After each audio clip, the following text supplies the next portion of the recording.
نستعينه ونستغفره ونؤمن به ونتوكل عليه ونعوذ بالله من شرور أنفسنا ومن سيئات أعمالنا من يهده الله فلا مضل له ومن يضلل فلا هادي له وأشهد أن لا إله إلا الله وحده لا شريك له وأشهد أن محمدا عبده ورسوله أرسل رسوله بالحق بشيرا ونذيرا وداعيا إلى الله بإذنه وسراجا منيرا عما بعد فقد قال الله تعالى أعوذ بالله من الشيطان الرجيم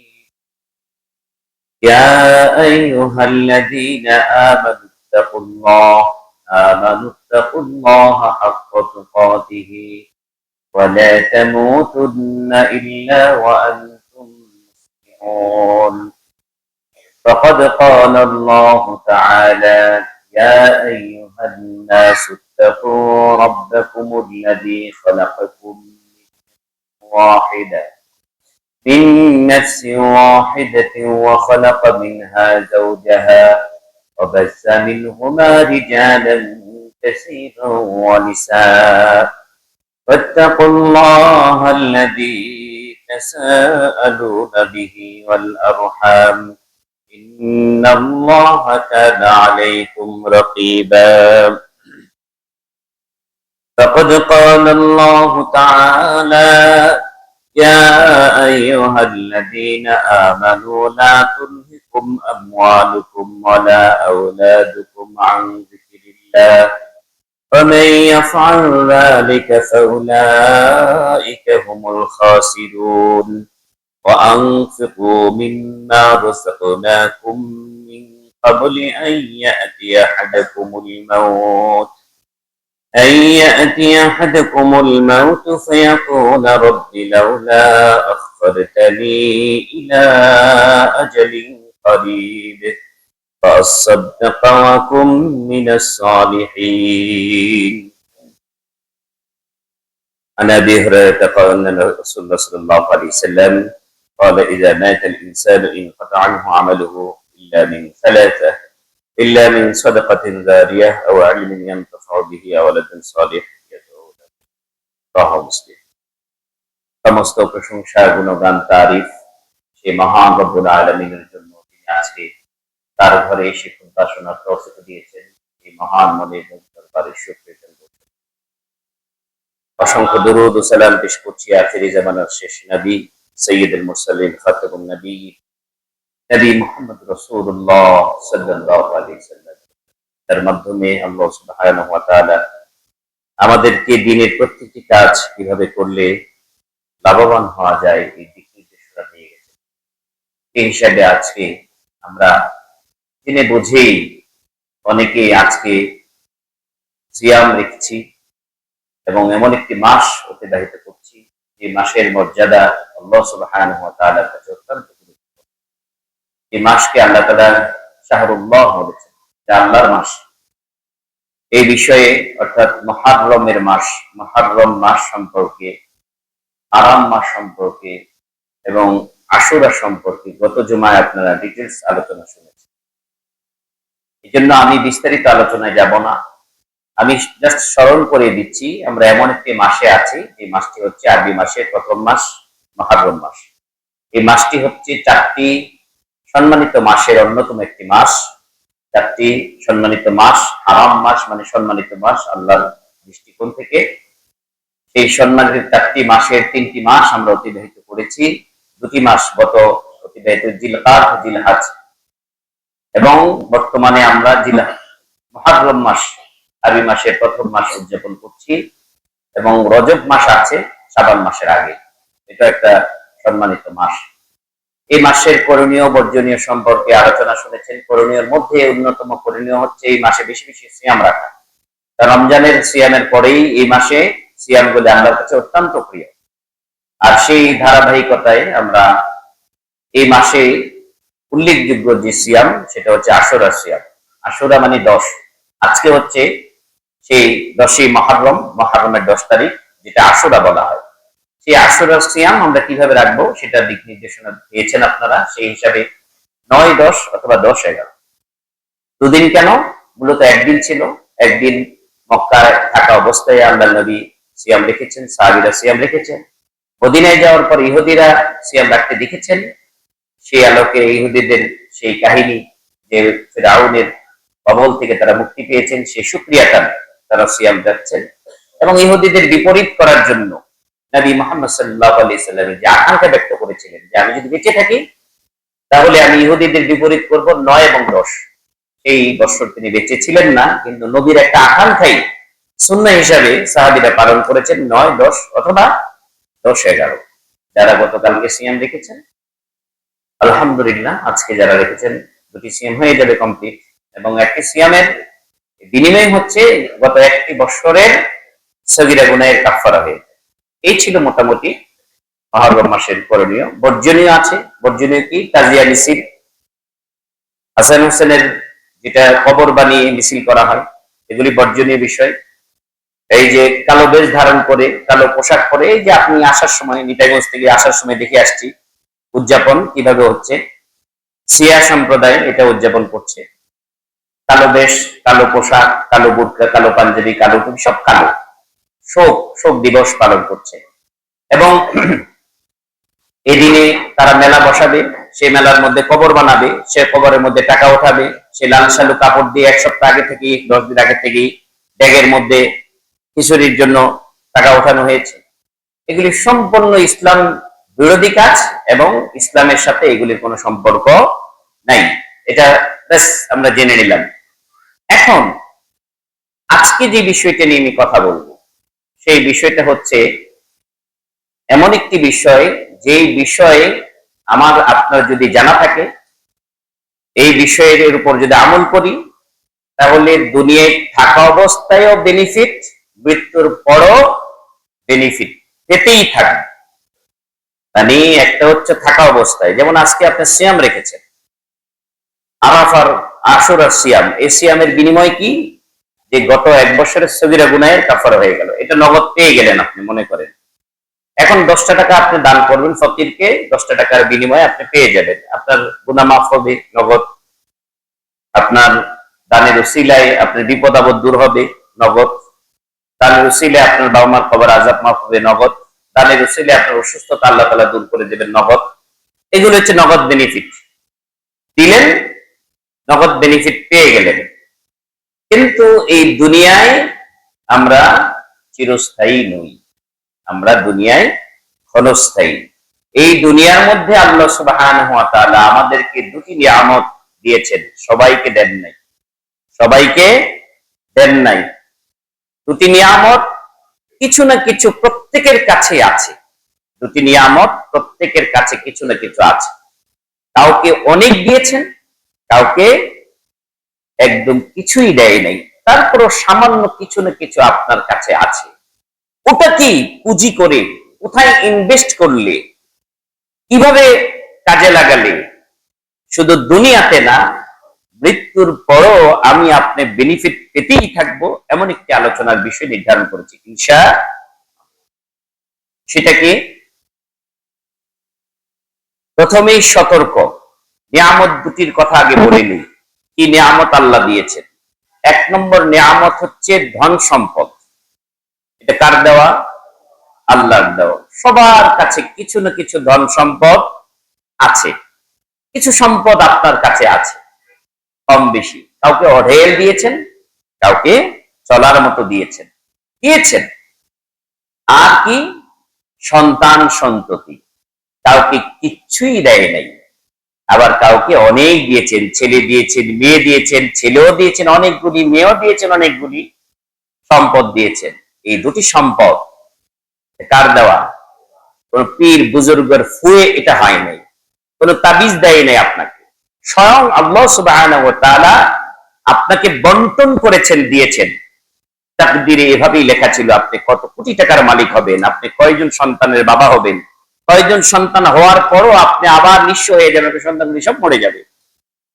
কিন্তু এই দুটি সম্পদ আপনার ক্ষতির কারণ হবে অথবা মৃত্যুর পরে আপনার বেনিফিটের কারণ হবে ইনশাআল্লাহ।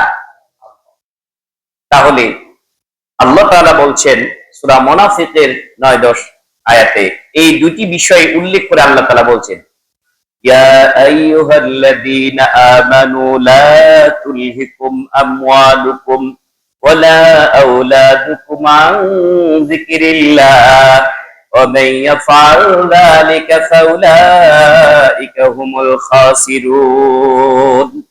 আল্লাহ তাআলা বলছেন, এই ঈমানদার নারী এবং পুরুষ, তোমরা যারা শুনছো আমার কালাম, লা তুলহিকুম আমওয়ালুকুম ওয়ালা আওলাদুকুম, তোমাদের সম্পদ এবং তোমাদের মাল আমার স্মরণ থেকে তোমাদেরকে যেন গাফেল না করে দেয়। কে সতর্ক করছেন?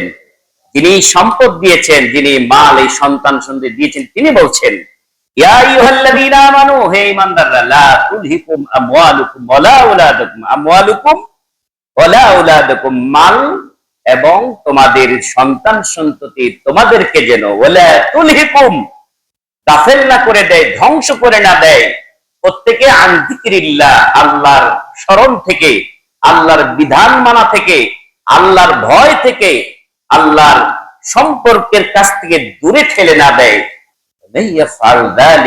যদি এরকমটা হয়ে যায়, সম্পদের কারণে, সন্তানের কারণে তুমি আল্লাহকে ভুলে গেছো, আল্লাহর সাথে সম্পর্ক দূরত্ব সৃষ্টি হয়ে গেছে, তাহলে মনে রেখো, তারা ক্ষতিগ্রস্তের মধ্যে আছে। কে বলছেন? যিনি সম্পদ দিয়েছেন, যিনি এই সন্তান সন্ততি আমাকে আপনাকে দিয়েছেন। এখন আল্লাহ তাআলা বলছেন, বাঁচার উপায় বলছেন। কি বলছেন? এই সন্তান সন্ততি এবং এই সম্পদ কিভাবে তোমার বেনিফিট করবে, তোমাকে বেনিফিট দিবে, তোমাকে ধ্বংস করবে না, আল্লাহর সাথে সম্পর্ক নিগুড় করবে, এই সম্পদ, এই সন্তান সন্ততি দিয়ে তুমি কিভাবে বেনিফিট পাবে, এটার একটা রাস্তা আল্লাহ তাআলা বলে দিয়েছেন। আল্লাহ তাআলা বলছেন, ওয়ানফিকু মিম্মা রাযাকনাকুম মিন ক্বাবলি আইয়াতিয়া আহাদাকুমুল মাউত। শোনো, মৃত্যু আসার আগেই তোমরা একটা কাজ করো, তা হচ্ছে তোমাদের যে সম্পদ দিয়েছি, এই সম্পদ আল্লাহ রাস্তায় খরচ করো। সুবহানাল্লাহ।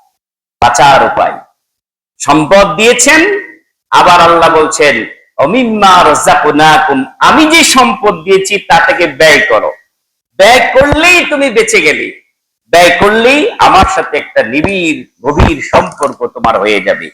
হ্যাঁ, নয়তো তুমি আফসোস করবে কখন, ফায়াকুলা রাব্বি লাউলা, যখন তোমার মৃত্যু চলে আসবে, আহাদাকুমুল আইয়াতি আহাদাকুমুল ফায়াকুলা রাব্বি, মৃত্যুর সময় তুমি বলবে, হ্যাঁ রব, আমাকে কি একটু সময় দেওয়া যায়, একটু সময় দেওয়া যায়, আমি আবার পৃথিবীতে ফিরে যেতে চাই। লাউলা আখারতিনি ইলা আজালিন কারীব, মৃত্যু যখন কারীব, নিকটে চলে আসবে, মৃত্যুর ফেরেশতা দেখে ফেলবো, বুঝে ফেলবো এই দুনিয়াতে আমার আর থাকার কোনো সুযোগ নেই, আমাকে নেওয়ার জন্য রেডি হয়ে আছে, আমার নেওয়ার জন্য মাথার শিওরে বসে আছে, আমি চলে যেতেই হবে। এই সম্পদ, এই সন্তান সন্ততির কান্না, এই সম্পদের মায়া আমাকে ধরে রাখতে পারবে না। তখন আমি আপনি আল্লাহর কাছে একটা আকুতি করব, সেই আকুতির শব্দ হয়তো আমরা কেউ শুনি না, কিন্তু আল্লাহ জানেন। এই জন্য আমাদেরকে অগ্রিম বলে দিচ্ছেন যে মৃত্যু যখন উপস্থিত হবে, তখন তোমাদের একটা বক্তব্য হবে আমার কাছে, ফায়াকুলা রাব্বি, ও রব, লাউলা আখারতানি, আমাকে কি একটু সময় দেওয়া যায়? আল্লাহ নিজেই বলছেন, যদি সময় দিতাম তাহলে তুমি কি করতে? তখন আমাদের উচ্চারণ হতো এরকম, ফাসাদদাকা ওয়া কুন মিনাস সালিহিন, আল্লাহ আমাকে যদি একটু সময় দাও, তাহলে আমি প্রথম যে কাজটা করব, ফাসাদদাকা, আমি সদকা করব, আমি দান করব। সুবহানাল্লাহ। এই কথা আমরা বলবো না যে আমি নামাজ পড়ব, আমি সিয়াম রাখবো, আমি হজ করব, আমি যাকাত দিব, কারণ এই লোকটা জানে প্রত্যেকটি ইবাদতের একটা ওয়াক্ত আছে, সময় আছে, ওয়াক্ত ছাড়া সালাত হবে না, হজের মাস ছাড়া হজ করা যাবে না। এই জন্য আল্লাহ যদি সুযোগ দেয়, হজের মাস নাও থাকতে পারে, রমজান মাস নাও থাকতে পারে, এই জন্য সে অন্য কোনো ইবাদতের কথা বলবে না। যে ইবাদতটা কন্টিনিউ সবসময় সময় ছাড়াই করা যায়, সেটার নাম কি? সদকা করা, দান করা। এই জন্য আল্লাহ সহজ পন্থা বলে দিয়েছেন, ওয়ানফিকু, দান করো। দান করলে লাভ কি?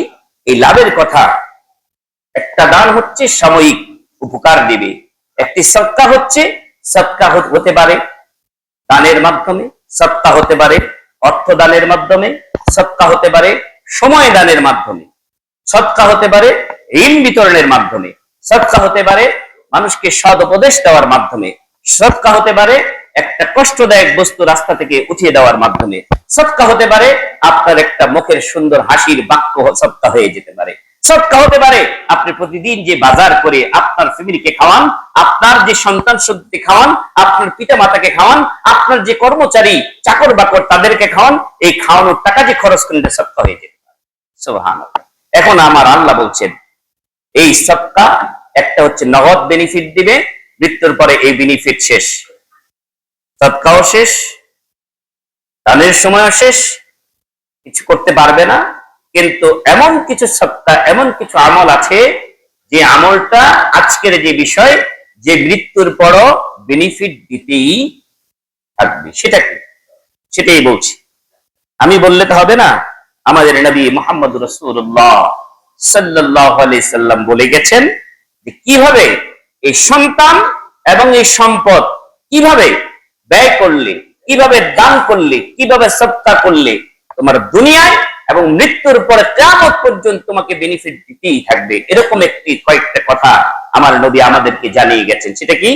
আন আবি হুরায়রা আন্না রাসূলুল্লাহ সাল্লাল্লাহু আলাইহি সাল্লাম قال إذا مات الإنسان انقطع عنه عمله إلا من صدقة إلا من ثلاثة إلا من صدقة جارية أو علم ينتفع به أو ولد صالح يدعو له رواه مسلم। হযরত আবু হুরায়রা রাদিয়াল্লাহু তাআলা আনহু থেকে বর্ণিত, তিনি বলেন রাসূল করিম সাল্লাল্লাহু আলাইহি সাল্লাম বলেছেন, ইযা মাতাল ইনসান, প্রত্যেকটা মানুষ যখন মৃত্যু হয়ে যাবে, নিশ্চিত মৃত্যু হবেই, হয়ে যাবে, ইযা মাতাল ইনসানু ইনকাতা আনহু আমালহু, তার সমস্ত আমল বন্ধ হয়ে যাবে। বন্ধ মানে কি? করতেই পারবে না। বন্ধ হয়ে যাবে মানে কি? করার কোনো ক্ষমতাই নাই। সালাত করতে পারবে না, সিয়াম রাখতে পারবে না। এখন জোহরের সালাত, জুমার সালাত পড়ছি, আসরের সালাতটা আসরের আগেই চলে গেলে আসরের সালাতও পড়া হবে না। সিয়াম আছি, সিয়ামরত অবস্থায় আমাকে চলে যেতে হবে, ডাক আসে, কালকে আর সিয়াম রাখা হবে না। কেন রাখা হবে না? সেই সুযোগই নেই, সেই শক্তিই নেই। আমার নিজের কাপড়টা যে আমি নিজের দেহ থেকে খুলে দিব, এই সুযোগটুকু নেই, আমার সামর্থ্যটুকু নেই। আমি যে খাটে শুয়ে মরে গেলাম, সেই খাট থেকে নামানোর কোনো সুযোগ নেই। আমাকে যে গোসল দিতে হবে, এই গোসলটা অন্য মানুষ করিয়ে দিবে। যত পীর বুজুর্গ হোক, যত আল্লাহর ওলি হোক, অন্য মানুষই কাপড় পরিয়ে দিবে, অন্য মানুষই গোসল করিয়ে দিবে, অন্য মানুষকে নিজের খাট থেকে অন্য একটা খাটিয়ে দিয়ে কবরের মধ্যে শুয়ে দিবে। কবরে আমি নিজে নামতে পারবো না, অন্যরা নামিয়ে দিবে। অর্থাৎ কতটুকু অসহায়। মৃত্যুর পরে আমার কোনো কাজ করার কোনো ক্ষমতা, আমল মানে কাজ, আমল মানে কি? কাজ। ইনকাতা আনহু আমালুহু, তার সমস্ত কাজ বন্ধ হয়ে যাবে, সেটা হোক নেক কাজ, হোক কি বদ কাজ, কোনো কিছু করতে পারবে না। খেলাও দেখতে পারবে না, সালাতও পড়তে পারবে না, সবই বন্ধ। আনন্দ উল্লাস সবই বন্ধ হয়ে যাবে। কিসের কারণে? মৃত্যুর কারণে। কিন্তু আল্লাহর নবী বলেন, ইল্লা মিন সালাসা, তিনটি আমল, তিনটি কাজ আছে যেটা বন্ধ হবে না, চলতেই থাকবে। সুবহানাল্লাহ। তিনটি আমলের আমল বন্ধ হবে, কিন্তু তিনটি আমলের এই সওয়াব, তিনটি আমলের বেনিফিট চলতেই থাকবে। ইল্লা মিন সালাসা, তিনটা আমলের বেনিফিট চলতেই থাকবে। এরকম তিনটা আমল কি? ইল্লা মিন সাদাকাতিন জারিয়াহ, এমন সদকা, এমন দান, যেই দানটা চলমান, চলতেই থাকবে। 10 টাকা ফকির দিলেন, 10 টাকা নিবে, নিবে, খেয়ে ফেলবে, আপনার দানও শেষ, সদকাও শেষ। এটা কি চলমান? চলমান। তো চলমান কি? চলমান কি? চলমান দান, এটা কি? সাদকায়ে জারিয়া যাকে বলা হয়, যেটা জারি থাকে। জারিয়া মানে কি? চলমান, বহমান, নদীর স্রোত যেরকম বইতে থাকে। আপনার দান, এমন কিছু দান আছে, এমন কিছু দানের নমুনা আছে, এমন কিছু দানের উদাহরণ আছে, যে দানগুলি করলে আমি আপনি মৃত্যুর পরে যে সম্পদ ওই দানে ব্যয় করলাম, ওই সম্পদ আল্লাহকে ভুলে যাওয়ার কারণ হবে না, বরঞ্চ আল্লাহর সাথে সম্পর্ক কিয়ামত পর্যন্ত অটুট রাখার কারণ হবে।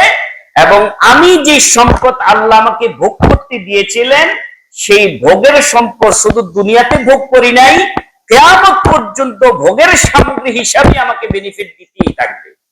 সুবহানাল্লাহ। সেটা কি? সেটা হচ্ছে সাদকায়ে জারিয়া, এমন সদকা যেটা প্রবহমান। সেটা কি? এরকম কিছু সদকার দৃষ্টান্ত আপনাদের সামনে উপস্থাপন করব। একটা আয়াত নাজিল হলো সূরা আল ইমরানে। আয়াতটা কি? لن تنالوا البر حتى تنفقوا مما تحبون। এই আয়াত নাজিল হলো সূরা আল ইমরানের 92 নম্বর আয়াত নাজিল হলো। আয়াতের অর্থ সাহাবীরা সাথে সাথে বুঝতেন, বোঝার সাথে সাথে যে আমলের কথা আল্লাহ বলতেন, সেই আমলটা করার জন্য বিন্দু পরিমাণ দেরি করতেন না। বেহুশ হয়ে যেতেন, পাগল হয়ে যেতেন, কখন সেই যদি নেক কাজের আমল হতো সেই নেক কাজটা করার জন্য, আর বদ কাজ হলে, নিষেধ হলে সেই কাজটা, মদ যখন নিষেধ হয়, মদ নেশা দ্রব্য যখন নিষেধ হয়, সাহাবীদের এমন অবস্থা ছিল, এক ঢোক গিলে ফেলেছে যখন শুনেছে ইয়া আইয়ুহাল্লাযীনা আমানু লা তুলহিকুম, ইয়া আইয়ুহাল্লাযীনা আমানু ইন্নামাল খামরু ওয়াল মাইসিরু ওয়াল আনসাবু ওয়াল আজলামু রিজসুম মিন আমালিশ শাইতান। এই আয়াত যখন সূরা মায়েদার 90 নম্বর আয়াত পড়ছে আর দৌড়াচ্ছে, এই শব্দ যখন কানে চলে গেল, আবু তালহার বাড়িতে যখন মদ পান হচ্ছে, সাহাবীরা এক ঢোক খেয়ে ফেলেছেন, যখন শুনেছেন এটা শয়তানের আমল, আল্লাহ বলেছেন ফাজিতানিবুহু, ছেড়ে দাও, তিনি মুখে আঙ্গুল দিয়ে ভূমি করে ওই ঢোকটা ফেলে দিয়েছেন। কথা বুঝেন নাই? মানে যে ঢোক গিলেছিলেন, যখন শুনলেন যে নেশাদ্রব্য এটা শয়তানের আমল, যেটা তাদের জীবনের সাথে মিশে গিয়েছিল, কালচারের সাথে মিশে গিয়েছিল, এক আয়াতে, এক মুহূর্তের আওয়াজে যখন বলল যে এটা শয়তানের আমল আর ফাজিতানিবুহু, ছেড়ে দাও, লাআল্লাকুম তুফলিহুন, সফল হবে, হয়তো ব্যর্থ হয়ে যাবে, সাথে সাথে মুখে আঙ্গুল দিয়ে ভূমি করে ফেলে দিলেন, কারণ যেটুক গিলেছে এগুলি হারাম। এভাবে মেনেছে, এভাবে আমল করেছেন। আর আমরা শুনি, বুঝি, চিন্তা করি, কত কিছু গবেষণা, কত ব্যাখ্যা বিশ্লেষণ, আল্লাহর আইন, আল্লাহর কোরআন দিয়ে আমরা কত ব্যাখ্যা বিশ্লেষণ করে বের করি এটা মাকরুহ। কি বের করেছি? ধূমপান মাকরুহ, অথচ ধূমপান 20 পান লিখে দেওয়া হয়েছে মাকরুহ। এই হচ্ছে আমাদের অবস্থা। যখন এই আয়াত নাজিল হলো, কি তোমরা ততক্ষণ পর্যন্ত কল্যাণ লাভ করতে পারবে না যতক্ষণ পর্যন্ত তোমরা তোমাদের প্রিয় বস্তু আল্লাহর রাহে দান না করবে। কে বলেছেন? আল্লাহ বলেছেন লেন তানালুল বিররা, লেন তানালুল বিররা, কঠিন করে বলেছেন, কখনো না।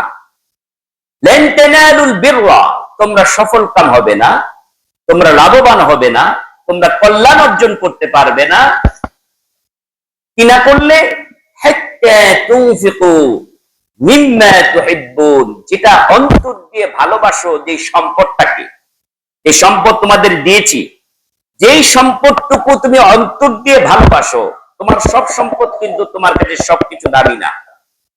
তোমার নিজের বাসস্থান, যে ঘরটা যে রকম দামি, তোমার যে বাগান বাড়িটা যে দামি, তোমার মিল ফ্যাক্টরি যে রকম দামি, তোমার কিছু কিছু সম্পদ খুব তোমার মন মতো, মানে এটার মধ্যে তোমার মন পড়ে থাকে, এরকম সম্পদ যদি আল্লাহ রাস্তায় ব্যয় না করতে পারো, এ দিয়ে, ওই ব্যয় দিয়ে তুমি খুব বড় বেনিফিট অর্জন করতে পারবে না। এটা হলো আল্লাহ তাআলার বক্তব্য, লাভবান হতে পারবে না। সাহাবী আবু তালহা রাদিয়াল্লাহু তাআলা আনহু, তিনি চলে এসলেন নবী মুহাম্মদ সাল্লাল্লাহু আলাইহি সাল্লামের কাছে। এসে বললেন, ইয়া রাসূলুল্লাহ, যে আমার কাছে একটা সম্পদ আছে, এই সম্পদটা আমি কলিজা দিয়ে ভালোবাসি, কিন্তু আল্লাহ বলেছেন যতক্ষণ পর্যন্ত তোমার কলিজা দিয়ে ভালোবাসার সম্পদ দান না করতে পারবে ততক্ষণ পর্যন্ত তুমি কল্যাণ লাভ করতে পারবে না।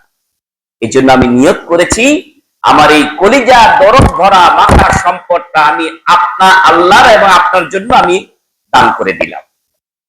সেটা কি? সেটা হচ্ছে বিরাহা। মদিনার পাশেই বিশাল এক বাগান, যেই বাগানে খেজুর গাছের কোনো অভাব নেই, যেই বাগানে কূপ আছে, মিঠা পানির কোনো অভাব নেই, যেই বাগানে মাঝে মধ্যে নবী মুহাম্মদ সাল্লাল্লাহু আলাইহি সাল্লাম সেখানে যেতেন, পানি পান করতেন, আরাম করতেন।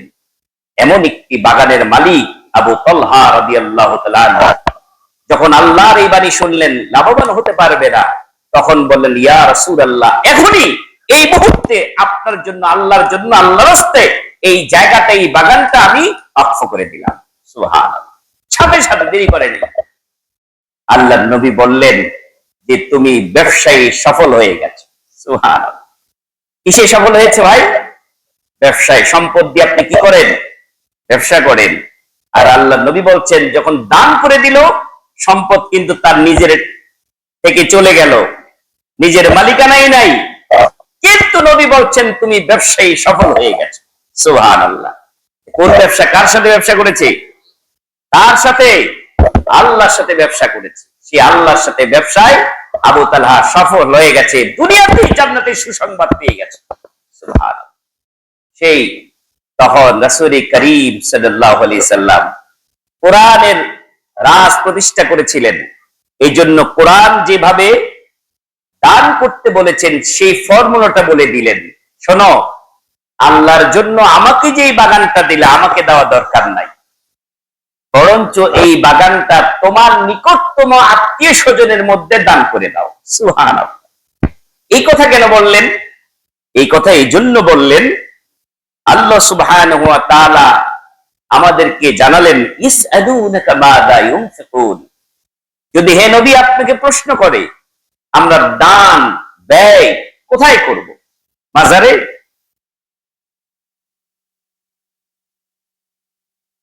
সেই গরু ছাগল নিয়ে এই 10 মাল বড় বড় ডেগে, যে ডেক খুললে পরে 3 দিন পরেই 17 লক্ষ টাকা 18 লক্ষ টাকা পাওয়া যায়, এই ডেকে দিব? কোথায় দিব? লাল সালু দিয়ে পেঁচিয়ে রাখি এরকম ডেকে দিব? কোথায় দিলে কাজ হবে? ইসআলুনাকা মাযা ইউনফিকুন। কোরআন কি বলে? প্রত্যেকটা মুসলিমের এটা মাথায় রাখতে হবে, নয়তো তার দান আল্লাহ কবুল করবে না। কোথায় দান করতে হবে? আল্লাহ তাআলা বলে দিলেন, কুল মা আনফাকতুম মিন খাইরিন ফালিল ওয়ালিদাইন। প্রথমেই দান করতে হবে তোমার নিজের বাবার কাছে, পরের বাবার, পীর বাবার কাছে না। কোন বাবার কাছে? নিজের বাবার কাছে। মা বাবার পিছনে খরচ করো, এটা কার কথা? আল্লাহর কথা। প্রথমেই খরচ করবে। কুল মা আনফাকতুম মিন খাইরিন ফালিল ওয়ালিদাইন, তোমার পিতামাতার প্রতি তুমি খরচ করো।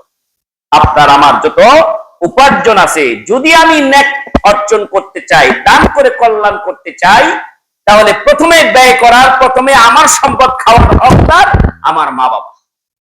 কোটি কোটি টাকা কামান, আপনি প্রফেসর, আপনি ইঞ্জিনিয়ার, আপনি ডাক্তার, আপনি বড় বড় লেখাপড়া করে বড় বড় পদে আছেন, হাজার হাজার কোটি টাকার মালিক হয়েছেন, অথচ আপনার মা পড়ে থাকে, আপনার কোনো খবর নাই। বিছানায় পড়ে মারা থাকে, 7 দিন 10 দিন পরে পোকে লাশ খায়, আপনার মা বাবার খবর আপনার নাই। কিসের টাকা, কিসের সম্পদ, কোথায় ব্যয় করেছেন আপনি? মাজারে গিয়ে টাকা দিয়ে এসছেন, দেন, আল্লাহ একটা কবুল করে নেই। আপনার মা বাবা না খেয়ে আছে, আপনি কোন মাজারে নিয়ে, কোন বাবার কাছে দিয়ে যান? কোন বাবার কাছে? আউযুবিল্লাহ। আল্লাহ তাআলা বলছেন যে তোমার মা বাবার পিছনে খরচ কর, তারপরে ওয়াল আকরাবী, তোমার নিকটতম আত্মীয় স্বজনের পিছনে খরচ করো। সুবহানাল্লাহ। নিকটতম আত্মীয় স্বজনকে দিতে চাই না, আমার চাচতো ভাই, মামাতো ভাই, খালাতো বড়লোক হয়ে যেত, দরকার নাই। ও থেকে দূরে থাক, অন্য মানুষকে দিব, যে আমাকে সবসময় সালাম দিবে, সাপ সাপ বলবে, আত্মীয় স্বজনের দরকার নাই। অথচ আত্মীয়তার সম্পর্ক রক্ষা করা, আত্মীয়তার সম্পর্ক রক্ষা করা ফরজ, ফরজ। আত্মীয়তার সম্পর্ক, আপনি যদি আপনার হায়াত এবং রিজিক আপনি বাড়াতে চান, তাহলে আত্মীয়তার সম্পর্ক অটুট রাখতে বলেছে। কাজে অটুট থাকবে কিভাবে? আত্মীয়তার সাথে, আত্মীয় স্বজনের কাছে আপনার সম্পদ যদি তাদেরকে আপনি দান করতে পারেন। এই কথাটাই নবী মুহাম্মদ সাল্লাল্লাহু আলাইহি সাল্লাম বললেন যে তোমার সম্পদ যে দিলা, আমার দরকার নেই, বরঞ্চ তোমার নিকটতম আত্মীয় স্বজনের মধ্যে বন্টন করে দেয়। তখন তিনি চাচাতো ভাইয়ের মধ্যে এইগুলি দান করে দিয়েছিলেন। এখন বলেন, এই দানটা কি ক্ষণস্থায়ী না অনেক দিনের? অনেক দিন। এটা ওয়াকফ করা সম্পদ। এটা কি ভাইদের মধ্যে যে দান করে দিলেন, বন্টন করে দিলেন, এটা কি করলেন? ভাইদেরকে ওয়াকফ করে দিলেন। উনি নিজে কখনো ভোগ করতে পারবে না। তাহলে যতদিন পর্যন্ত উনি চলে যাওয়ার পরও, যতদিন পর্যন্ত মানুষেরা এই বাগানে খেজুর খেয়েছে, বাগানে আরাম নিয়েছে, বাগানে ফল খেয়েছে, ততদিন পর্যন্ত উনি বেনিফিট পেতেই থাকবে। পাবে না? পাবে। কিভাবে পাবে একটু শোনেন। বাগানে কি ছিল ভাই? গাছ ছিল। বাগানে কি ছিল? পানির কূপ ছিল। তাহলে এই বাগানের গাছ এবং পানির কূপ দিয়ে উনি কি কি বেনিফিট পেলেন, কিভাবে পেলেন একটু শোনেন। قال رسول الله صلى الله عليه وسلم ما من مسلم, আল্লাহ নবী বলেন, কোন মুসলিম যদি ইয়াগুরিসু গারসান, গাছ লাগায়, কি লাগায়? গাছ লাগায়, আও ইয়াজরাউ জারআন, ফসল করে, ফায়াকুলু মিনহু তায়রান, সেই ফসল থেকে, সেই বাগান থেকে কোন পাখি যদি ফল খায়, আও ইনসানুন, কোন মানুষ যদি খায়, আও বাহিমাতান, অথবা কোন প্রাণী যদি খায়, ইল্লা কানা লাহু বিহি সাদাকাতুন, এটা তার জন্য সদকা হয়ে যায়। সুবহানাল্লাহ। আপনি একটা গাছ লাগালেন, ওই গাছের উপরে বসে পাখি খেজুর খেলো, ওই খেজুরের কিছু চোকলা আবার নিচে পড়ে গেল, সেখানে পিঁপড়া খেলো, আবার মানুষও খেলো। যত পিঁপড়াই খেলো, পাখি খেলো, মানুষ খেলো, এই খাওয়ার সওয়াব আপনি দুনিয়াতে নাই। 500 বছর 100 বছর ধরে গাছটা ফল দিচ্ছে, গাছটা ছায়া দিচ্ছে, গাছটা অক্সিজেন দিচ্ছে, আপনি কবর থেকে পেয়ে যাচ্ছেন। সুবহানাল্লাহ। এর নাম সদকায়ে জারিয়া। গাছ লাগান, বেশি বেশি করে গাছ লাগান। এবং নবী মুহাম্মদ সাল্লাল্লাহু আলাইহি সাল্লাম বলেছেন, কিয়ামত হয়ে যাচ্ছে, তুমি টের পেয়েছো কিয়ামত হয়ে যাচ্ছে, ওই মুহূর্তে যদি তোমার হাতে একটা গাছ থাকে, গাছটা লাগিয়ে দাও, তাহলে তুমি বেনিফিট পেতেই থাকবে। তাহলে গাছ লাগানোর মধ্যেও কল্যাণ আছে। আর বাগানটা যে দান করলেন, ওই বাগানের মধ্যে কি ছিল? গাছ ছিল। এখন আসেন, পানি যে ছিল, এই পানির সদকা কি উনি পেয়েছেন? এই পানি যে মানুষ পান করলো, পানিটা কতটুকু ওনাকে বেনিফিট দিয়েছে মৃত্যুর পরে? সাদ ইবনে উবাইদা রাদিয়াল্লাহু তাআলা আনহু, সাদ ইবনে উবাইদা রাদিয়াল্লাহু তাআলা আনহু বলেন, রাসূল করিম সাল্লাল্লাহু আলাইহি সাল্লামকে জিজ্ঞেস করা হলো, قال ইয়া রাসূলুল্লাহ আইয়ুস সাদাকাতি আফদালু, কোন সদকা, কোন দান সবচেয়ে উত্তম? আল্লাহু আকবার। আমার নবী বললেন, قال সাকিয়াল মাই, সবচেয়ে উত্তম দান হলো অন্য মানুষকে পানি পান করানো। সুবহানাল্লাহ। এত সহজ একটা দানের কথা আমার নবী বলবেন, একটু চিন্তা করা যায়। পানি কি অনেক দাম? আল্লাহর দুনিয়ায় মানুষের যেটা বেশি প্রয়োজন সেটাকে অ্যাভেলেবেল করে দিয়েছেন। অক্সিজেন বেশি প্রয়োজন, অক্সিজেন দিয়েছেন, খরা অক্সিজেন দিয়েছেন। সুবহানাল্লাহ। করে দিয়েছেন, যেখানে যাবেন অক্সিজেন অভাব নাই। আর যদি কখনো অভাব হয়, কিনতে গিয়ে দেখেন কত টাকা খরচ হয়। আল্লাহু আকবার। সে অক্সিজেন দিয়ে দিয়েছে। আর পানির অপর নাম জীবন, পানিও দিয়েছেন, অফুরন্ত পানি। সেই পানির কথা বলছেন, সবচেয়ে উত্তম সদকা হচ্ছে অন্যকে পানি পান করানো। তাহলে আবু তালহার যে কূপ দান করলেন, এই কূপের পানি মানুষ যতদিন পান করেছে, ওই উত্তম সদকা হিসেবে কবর থেকে পেয়েছে। সুবহানাল্লাহ। এখন আসেন, এই যে পানি দান করা, পানি পান করানো, আসলে কি এর মধ্যে বেনিফিট আছে? নগদ অথবা বাকি?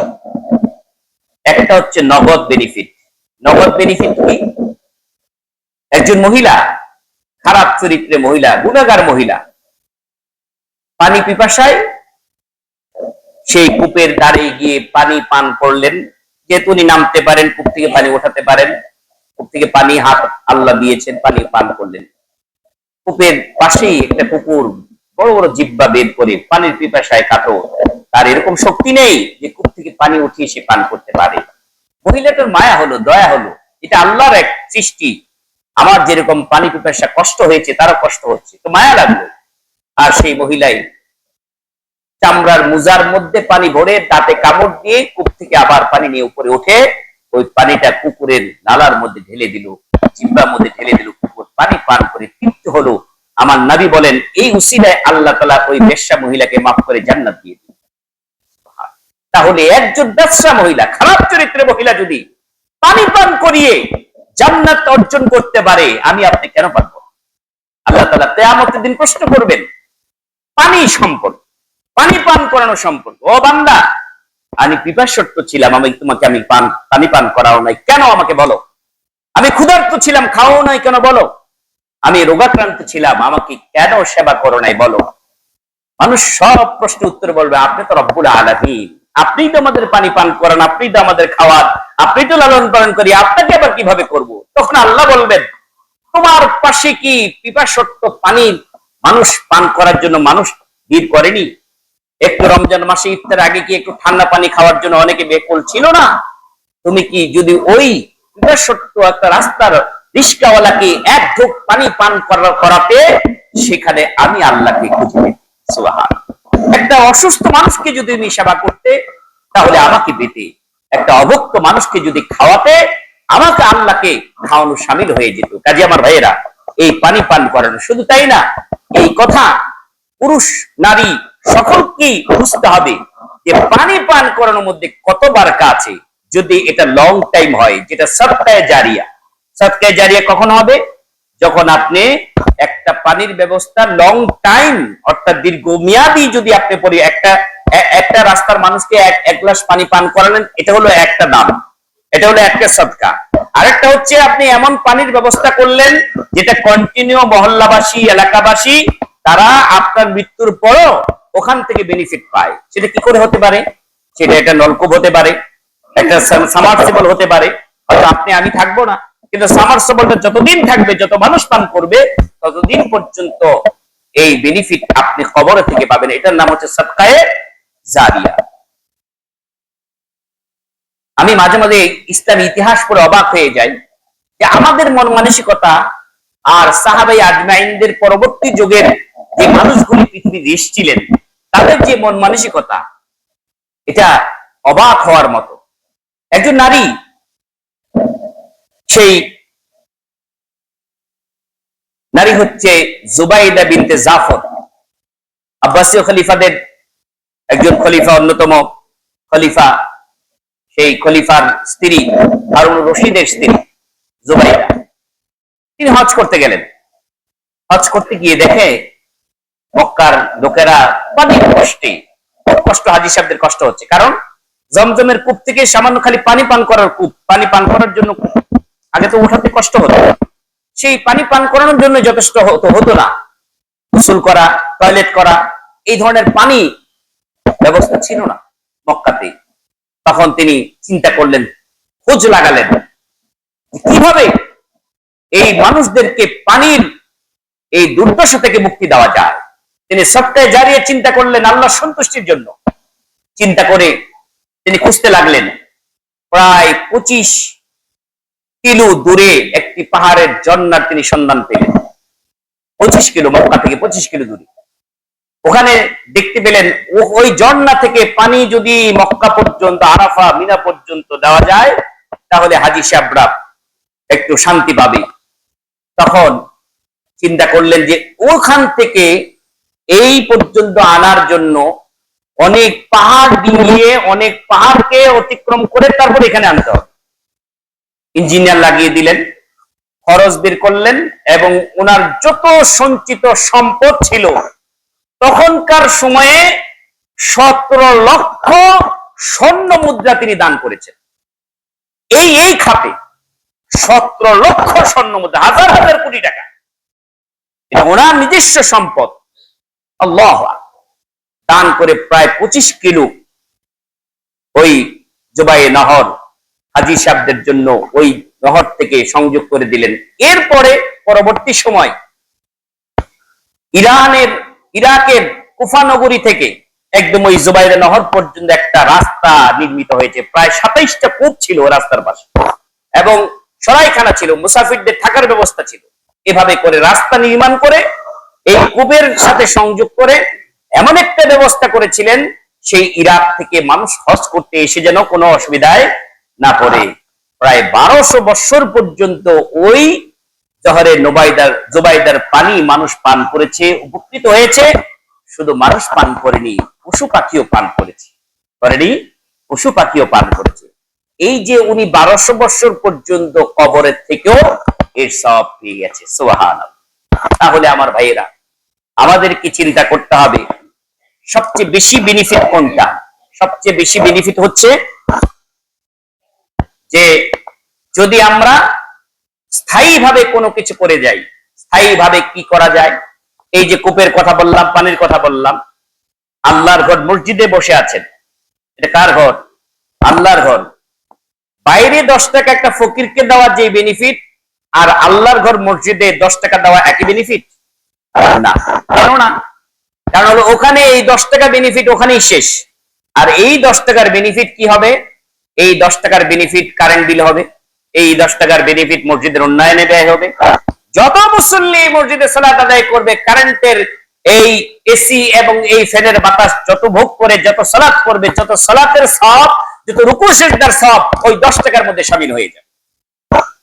আর যতদিন এই মসজিদ চলতে থাকবে, এই দান 10 টাকা ওই আগে যত দান ছিল সব দানের মধ্যে কি হয়ে গেছে? শামিল হয়ে গেছে। কাজে এটা চলতে হবে কন্টিনিউ। তাহলে কোন দান বেশি উত্তম, বাইরে না মসজিদে? মসজিদে। আচ্ছা, এরপরে আসেন, এই মসজিদ অবকাঠামো উন্নয়ন হয়েছে। এই মসজিদ হয়তো 100 বছর 150 বছর পরে এই অবকাঠামো ভেঙে ফেলা হবে, যেটা আগে ভেঙে ফেলা হয়েছে আবার ভেঙে ফেলা হবে, তাই তো? যতদিন অবকাঠামো ছিল, অবকাঠামোর মধ্যে যারা টাকা লাগিয়েছেন তারা বেনিফিট কবরে পাচ্ছেন, পেয়েছেন। কিন্তু অবকাঠামো যখন চলে গেল, এখন বেনিফিট কারা পাচ্ছেন? আপনি একটু ভালো করে চিন্তা করুন।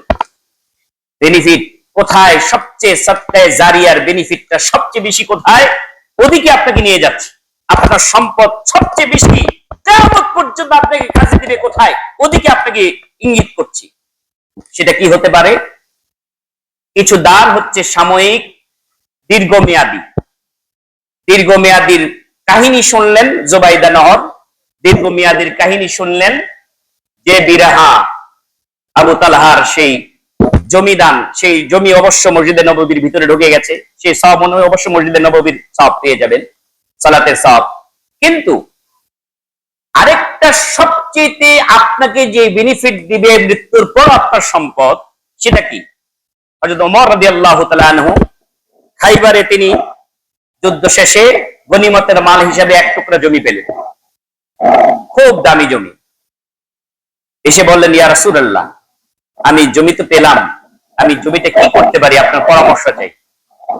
তখন আল্লাহ নবী বললেন, জমি দিয়ে তুমি উপকৃত হও, জমি দিয়ে তুমি উপকৃত হও, আর জমির যে বেনিফিট সম্পদ তা অন্যকে উপকৃত করো। তিনি বুঝে ফেললেন। তিনি কি করলেন? এই সম্পদটা তিনি অক্ষ করলেন এভাবে যে আমি এই সম্পদ মুসলমানদের জন্য অক্ষ করে গেলাম, এটা কেউ বিক্রি করতে পারবে না, এটা কেউ দানও করতে পারবে না। আমার সম্পদ আমার কাছেই রইল, কিন্তু এটা কার নামে? আল্লাহর জন্য, মুসলমানদের জন্য অক্ষ করে দিলাম। কিন্তু এ থেকে যত ফসল হবে, যত বেনিফিট হবে, সব মানুষের জন্য সদকা করে দিলাম। সুবহানাল্লাহ। বিনামূল্যে মানুষ এখান থেকে বেনিফিট নিতে পারে। এই হলো প্রথম ইসলামে অক্ষকৃত দান হযরত ওমর রাদিয়াল্লাহু তাআলা আনহু। আরেকটা দান হযরত ওসমান রাদিয়াল্লাহু তাআলা আনহু করেছিলেন। ইহুদিরা মদিনায় যখন গেলেন, আল্লাহ রাসূল মদিনায় যাওয়ার পরে ইহুদি একজন মালিক, একটা কূপের মালিক, সবাই এই কূপ থেকে উপকৃত হয়। কিন্তু মুসলমানরা গেলেই সে দাম ধরে তারপরে পানি বিক্রি করে। কিন্তু মুসলমানদের দুর্দশা, হিজরত করে মক্কা থেকে মদিনায় গেছে, টাকা পয়সা নাই, দিতে কষ্ট হয়। তখন আল্লাহ রাসূল উপলব্ধি করলেন যে এই কূপটা যদি কেউ কিনে যদি মুসলমানদের জন্য অক্ষ করে দিত, তাহলে মুসলমানরা এই জুলুম থেকে বেঁচে যেত। তিনি মিম্বরে দাঁড়িয়ে গেলেন, ও আমার সাহাবীরা, তোমাদের মধ্যে কে আছো যে এই কূপটা ইহুদির কাছ থেকে কিনে মুসলমানদের জন্য অক্ষ করে দেওয়ার জন্য রাজি আছো? আমি নবী এই খুতবায় দাঁড়িয়ে বলছি, তার জন্য জান্নাত ওয়াজিব হয়ে যাবে। সাথে সাথে ওসমান বিন আফফান রাদিয়াল্লাহু দাঁড়িয়ে গেলেন, ইয়া রাসূলুল্লাহ, আমি এই দায়িত্ব নিলাম। সুবহানাল্লাহ, আমি এই দায়িত্ব নিলাম। ওসমান গনি, অর্থ দিয়েছেন আল্লাহ, মনও দিয়েছেন। কি ইহুদিকে প্রস্তাব দিল কূপ বিক্রি করে? সে বললো না, আমি বিক্রি করবো না পুরোটা, অর্ধেক বিক্রি করতে পারে। অর্ধেক মানে অর্ধেক হলে তুমি একদিন পানি পান করবে আর আমি একদিন পানি পান করবো, মানে ওর বিজনেস সে ঠিক রাখবে। একদিন সে পানি বিক্রি করবে আর একদিন ওসমান রাদিয়াল্লাহু তাআলা পানি পাবে। তো ওসমান রাদিয়াল্লাহু তাআলা রাজি হয়ে 20,000 দিরহাম দিয়ে তিনি কিনলেন অর্ধেক। কেনার পরে মুসলমানদেরকে বলে দিলেন, এই যে একদিনের পানি তোমাদের জন্য ফ্রি। সুবহানাল্লাহ। মুসলমানরা একদিন পানি নিয়ে আসে, পরের দিন ইহুদি মনে করছে আবার পানি নিতে আসবে, মুসলমানরা আর পানি নিতে যায় না, কিনতে হবে। একদিন ওয়েট করে, একদিন পরে যাবে, তখন দেখছিস তার ব্যবসায় ধস, কেউ পানি কিনে না। তখন ওসমান রাদিয়াল্লাহু তাআলা আবার এই সুযোগ নিলেন যে পুরোটা বিক্রি করবা, তোমাকে কিন্তু দাম কম দিব না, আবার 20,000-ই দিব। সুবহানাল্লাহ। মুসলমান ঠকাই না, ইহুদি চিন্তা নেই, সর্বনাশ, ব্যবসায়ী তেমনি লস, আবার ডাবল দামে কিনতেছে, মানে আগের দামই। তখন রাজি হয়ে গেল, পুরা কূপটা কিনে মুসলমানদের জন্য অক্ষ করে দেওয়া হয়। এই হচ্ছে অপ্রকৃত সম্পদ।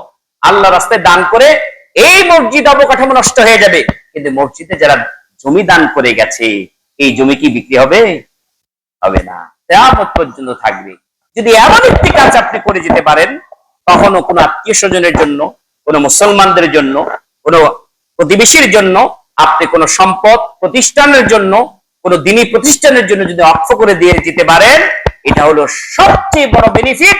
কিয়ামত পর্যন্ত এই সম্পদ এবং আল্লাহর সাথে আপনার সম্পর্ক থাকবে। আল্লাহ তাআলা এই মন দান করার তৌফিক দান করুক।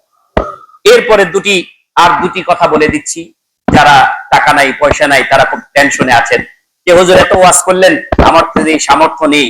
কিন্তু আল্লাহ তাআলা আপনাকে আরো দুইটা বেনিফিট দিয়েছেন, দুইটা সদকায়ে জারিয়া, সদকা যেটা চলমান সেটা করতে পারবেন। আও ইলমিন ইয়ানতাফাউ বিহি, এমন একটি ইলম বিতরণ করে যান যে ইলম দিয়ে মানুষের উপকার হবে। মানুষের কি হবে? উপকার হবে। আমি যে বক্তব্য দিচ্ছি, এতে কি আপনারা উপকৃত হবেন না? যারা উপকৃত হবেন, যারা আমল করবেন, এর বেনিফিট আমিও পেয়ে যাব ইনশাআল্লাহ। তাহলে এরকম একটা খুতবা অনলাইনে যাচ্ছে, রেকর্ড হচ্ছে, যারা শুনবে, যারা আমল করবে, সবাই এর বেনিফিট পেয়ে যাবে ইনশাআল্লাহ। আমি মৃত্যুর পরও যদি এই বক্তব্যটা চলতে থাকে, শুনতে থাকে, হ্যাঁ, তাহলে মানুষ বেনিফিট পেয়ে যাবে। এটা উপকারী ইলম। আরো যেরকম উপকারী ইলম আছে মানুষকে শেখানোর জন্য, যত ইলম আপনি বিতরণ করবেন উপকারী, মানুষের কল্যাণে, মানুষের অকল্যাণে, যত ফুটবল খেলার যত ইলম বিতরণ করছেন, সব সদকায়ে জারিয়া না গুনাহে জারিয়া? গুনাহে জারিয়া। আর যত উপকারী ইলম খুতবা থেকে যাচ্ছে, সব সদকায়ে কি হয়ে যাবে? জারিয়া হয়ে যাবে। একটা শব্দ আপনি জানেন, সালাম জানেন, শুদ্ধ করে আপনি সালামটা অন্য মানুষকে শিখান, আসসালামু আলাইকুম, ভাই শুদ্ধ করে বলো। এই লোকটা যতদিন সালাম দিবে, এই লোকটা আর অন্য লোককে শিখাবে, ততদিন পর্যন্ত আপনি মৃত্যুর পর সওয়াব পেয়ে যাবেন ইনশাআল্লাহ। তাদের যারা মাদ্রাসা প্রতিষ্ঠা করেছে, যারা ইলমের মার্কাজ প্রতিষ্ঠা করেছে, লাইব্রেরি প্রতিষ্ঠা করেছে, লেখালেখি গেছে, তারাও এই বেনিফিট পেয়ে যাবে। ইমাম বুখারী রাহিমাহুল্লাহ বুখারী প্রণয়ন করেছেন, কাজী ওনার বেনিফিটটা চিন্তা করা যায়। কিয়ামত পর্যন্ত মানুষ বুখারী পড়বে আর এই সওয়াব কিয়ামত পর্যন্ত তিনি পেয়ে যাবেন। সুবহানাল্লাহ। তাফসীর ইবনে কাসির তিনি যে তাফসীর লিখে গেছেন, কিয়ামত পর্যন্ত মানুষ পড়বে, এর বেনিফিট পেয়ে যাবেন। আর আপনি যতটুকু সামর্থ্য আছে ইলম দিয়ে আপনি খেদমত করেন, সদকায়ে জারি হয়ে যাবে। এরপরে কি শেষ হচ্ছে, আও ইলমিন ইয়ানতাফাউ বি আও ওয়ালাদুন সালিহ ইয়াদউ লাহু, এমন একটা নেক সন্তান রেখে যান, যে সন্তান ইয়াদউ লাহু, আপনার জন্য দোয়া করবে। আমি মাঝে মাঝে আফসোস করি, আল্লাহ কত মানুষের সম্পদ দিয়েছো, সন্তানও দিয়েছো, কিন্তু সন্তান মৃত্যুর পরে বাবার জানাজা পড়ার কোনো সৌভাগ্য হয় না। জানাজা কি শুধু সালাত না দোয়া? জানাজা হচ্ছে উত্তম দোয়া। আল্লাহু আকবার। এর চেয়ে দোয়ার কি হতে পারে? বাবার লাশটার সামনে রেখে ছেলে যদি দোয়াটা পড়ে, আল্লাহুম্মা গফিরলি হাইয়িনা ওয়া মাইয়িতিনা ওয়া শাহিদিনা ওয়া গায়বিনা ওয়া সাগীরিনা ওয়া কাবীরিনা ওয়া যাকারিনা ওয়া উনসানা, এইভাবে যদি দোয়া পড়তে থাকে, সন্তান দাঁড়িয়ে দাঁড়িয়ে চোখের পানি যদি পড়তে থাকে, ওই মা বাবার জন্য এর চেয়ে সৌভাগ্য আর হতে পারে না। যতদিন পর্যন্ত এই সন্তান দোয়া করবে, কবর থেকে মা বাবা এর বেনিফিট পেতে থাকবে। আপনার সন্তান কোথায় গিয়েছে, কিভাবে আপনার জন্য আপনি ইন্তেকাল করার পরে অনেক বড় বড় শায়েখরা আপনার জানাজা পড়াতে পারেন, আসবে। আপনি ধনী মানুষ, আপনার শায়েখ, বড় বড় শায়েখরা আপনার জানাজা পড়তে আসবে। গরিব মানুষের জন্য শায়েখও আসে না। আপনি বড় আলেম, আপনার জন্য বড় বড় শায়েখরা আসবে। বড় আলেমদের জানাজা তার ছেলেরাই পড়ে, আলহামদুলিল্লাহ। বড় বড় আলেমদের জানাজা উত্তরসে রেখে যায়, এই জন্য ছেলেরা পড়াতে পারে, এটাও তাদের জন্য সুনসিব। আপনার অর্থ আল্লাহ সম্পদ দিয়েছেন, আপনি একটা চিন্তা করেন, আমার সন্তান যেন আমার জানাজাটা পড়াতে পারে, এতটুকু ইলম আমি দিয়ে যাই। আমার সন্তানের জন্য হাজার হাজার কোটি টাকার সম্পদ আমি রেখে গেলাম, কিন্তু আপনার সন্তানকে বসিয়ে প্রশ্ন করেন, বাবা আমার মৃত্যুর পরে তুমি কি আমার জন্য একটু দোয়া করতে পারবে? আর যদি জানাজাই না পড়তে পারে, অন্তত মৃত্যুর পরে এই কথাটা বলতে পারবে না, রব্বির হামহুমা কামা রব্বায়ানি সগীরা? এটা তো অন্তত পড়তে পারবে। এর চেয়ে দুর্ভাগ্য আর কোন সন্তান আছে যে এই দোয়াটুকু পর্যন্ত আপনার জন্য করে না? সবচেয়ে বড় বেনিফিট হচ্ছে আমাদের সন্তানকে যদি এই অন্তত এই দোয়াটা শিখাই, আমার মৃত্যুর পর বাবা আমার জন্য একটু দোয়া কইরো, যে রব্বির হামহুমা কামা রব্বায়ানি সগীরা। এটা হচ্ছে সাদকায়ে জারিয়ার অন্যতম একটা মাধ্যম। নেক সন্তান রেখে যাওয়া, যে সন্তান ফজরের সালাত জামাতের সাথে পড়বে, যে সন্তান ফুটবল খেলার জন্য সজাগ থাকবে না, সজাগ হবে ফজরের সালাত জামাতের সাথে পড়ার জন্য, এটা হচ্ছে নেক সন্তান। ওই সন্তান ঘরে থাকার চেয়ে না থাকা ভালো। যে সন্তান অন্যের বিধর্মীদের জাস্তি পরে এখানে সেখানে নারী পুরুষ সবাই জাস্তি পরে ঘুরছে, এর চেয়ে লজ্জাকর বিষয় আর হতে পারে না। এরকম সন্তান যেন আমাদের ঘরে আল্লাহ না দেন, বরঞ্চ এই সন্তান ফজরের সালাত জামাতের সাথে পড়বে এবং আমাদের জন্য দোয়া করবে, রব্বির হামহুমা কামা রব্বায়ানি সগীরা। এরকম সন্তান আল্লাহ আমাদেরকে দান করো, এরকম সন্তান আমাদের ঘরে তুমি তৈরি করে দাও, আর যারা আছে তাদেরকে তুমি হেদায়েত দান করো। বারাকাল্লাহু লাকুম ফিল কুরআনিল আযীম ওয়া নাফা'নাকুম বিল আয়াতি যিকরিল হাকীম ইন্নাহু তাআলা জাওয়াদুন কারীমুম মালিকুম বারাউফুর।